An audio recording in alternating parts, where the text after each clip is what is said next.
Hello बच्चों, आपका स्वागत है हिंदी का जादू में। अब तक आपने पढ़ा भगवान के डाकिए की एक्सप्लेनेशन। अब हम पढ़ेंगे भगवान के डाकिए के प्रश्न उत्तर, बसंत पार्ट 4। ओके, आगे बढ़ते हैं। पहला प्रश्न है इसमें कविता से। प्रश्न 1, कवि ने पक्षी और बादल को भगवान के डाकिए क्यों बताया है, स्पष्ट कीजिए। तो इसमें क्या उत्तर देता है कवि? कवि ने पक्षी और बादल को भगवान के डाकिए इसलिए कहा है क्योंकि जिस प्रकार डाकिए संदेश लाने का काम करते हैं, उसी प्रकार पक्षी और बादल भगवान का संदेश हम तक पहुंचाते हैं।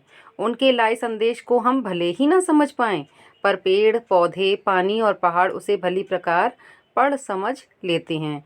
जिस तरह बादल और पक्षी एक दूसरे देश में जाकर भी भेदभाव नहीं करते, उसी तरह हमें भी आचरण करना चाहिए।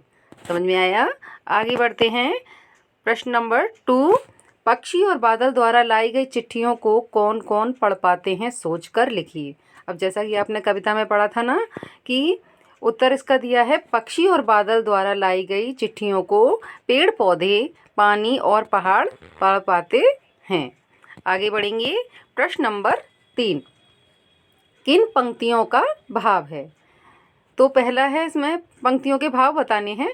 पहला क में दिया है, पक्षी और बादल प्रेम, सद्भाव और एकता का संदेश एक देश से दूसरे देश को भेजते हैं। और ख में दिया है, प्रकृति देश देश में भेदभाव नहीं करती, एक देश से उठा बादल दूसरे देश में बरस जाता है। तो इन दोनों के उत्तर हम किस प्रकार देंगे? उत्तर है पहले वाले का पक्षी और बादल ये भगवान के डाकिए हैं जो एक महादेश से दूसरे महादेश को जाते हैं। हम तो समझ नहीं पाते हैं, मगर उनकी लाई चिट्ठियों को पेड़ पौधे, पानी और पहाड़ बाँचते हैं। अर्थात मतलब बाँचने का मतलब है बताते हैं हमें। ठीक है।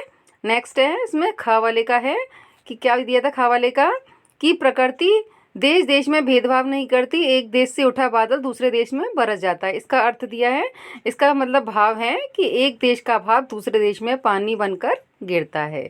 ओके, आगे बढ़ते हैं। प्रश्न नंबर 4, पक्षी और बादल की चिट्ठियों में पेड़ पौधे, पानी और पहाड़ क्या पढ़ पाते हैं? तो इसका उत्तर है, कवि का कहना है कि पक्षी और बादल भगवान के डाकिए हैं। जिस प्रकार डाकिए संदेश लाने का काम करते हैं, उसी प्रकार पक्षी और बादल भगवान का संदेश लाने का काम करते हैं। पक्षी और बादल की चिट्ठियों में पेड़ पौधे, पानी और पहाड़ भगवान के भेजे एकता और सद्भावना के संदेश को पढ़ पाते हैं। इस पर अमल करते नदियाँ समान भाव से सभी लोगों को अपने पानी को बांटती हैं। पहाड़ भी समान रूप से सबके साथ खड़ा होता है। पेड़ पौधे समान भाव से अपने फल फूल व सुगंध को बांटते हैं, कभी भेदभाव नहीं करते हैं। आया समझ में इसमें कि किस प्रकार से ये लोग अपनी अपनी चीज़ों को सभी को देते हैं और बांटते हैं और ज़्यादा बढ़ते हैं। आगे का प्रश्न है, प्रश्न 5, एक देश की धरती दूसरे देश को सुगंध भेजती है, इस कथन का भाव स्पष्ट करना है हमें। तो हमें क्या करेंगे इसमें कि एक देश की धरती अपने सुगंध व प्यार को पक्षियों के माध्यम से दूसरे देश को भेजकर सद्भावना का संदेश भेजती है। धरती अपनी भूमि में उगने वाले फूलों की सुगंध को हवा से, पानी को बादलों के रूप में भेजती है। हवा में उड़ते हुए पक्षियों के पंखों पर प्रेम प्यार की सुगंध तैरकर दूसरे देश तक पहुंच जाती है। इस प्रकार एक देश की धरती दूसरे देश को सुगंध भेजती है। समझ में आया ना कि एक देश की धरती दूसरे देश को किस प्रकार से अपनी सुगंध भेजती है? ये इस प्रश्न के उत्तर में दिया गया है। आगे है पाठ से आगे। इसका प्रश्न 1 है कि पक्षियों और बादल की चिट्ठियों के आदान प्रदान को आप किस दृष्टि से देख सकते हैं? इसका उत्तर दिया है, पक्षी और बादल की चिट्ठियों के आदान प्रदान को हम प्रेम, सौहार्द और आपसी सद्भाव की दृष्टि से देख सकते हैं। यह हमें यही संदेश देते हैं। प्रश्न 2 है इसका पाठ से आगे का, आज विश्व में कहीं भी संवाद भेजने और पाने का एक बड़ा साधन इंटरनेट है।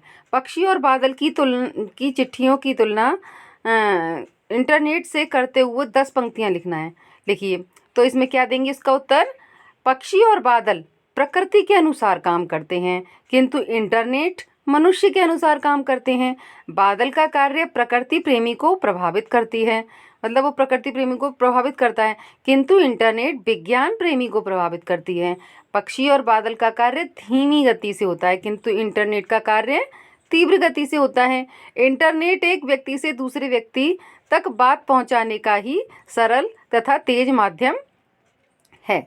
इसके द्वारा हम किसी व्यक्तिगत रायों को जान सकते हैं, किंतु पक्षी और बादल की चिट्ठियाँ हमें भगवान का संदेश देते हैं। वे बिना भेदभाव के सारी दुनिया में प्रेम और एकता का संदेश देते हैं। हमें भी इंटरनेट के माध्यम से प्रेम और एकता और भाईचारे का संदेश विश्व में फैलाना चाहिए। समझ में आया कि पक्षी और बादल का कार्य क्या होता है और इंटरनेट का कार्य क्या होता है। ये किन लोगों को पसंद होती है और इंटरनेट किन लोगों को पसंद होते हैं, लेकिन हम इंटरनेट के द्वारा भी इसमें अपने भाईचारे का संदेश विश्व में फैला सकते हैं। यही इस प्रश्न का उत्तर है।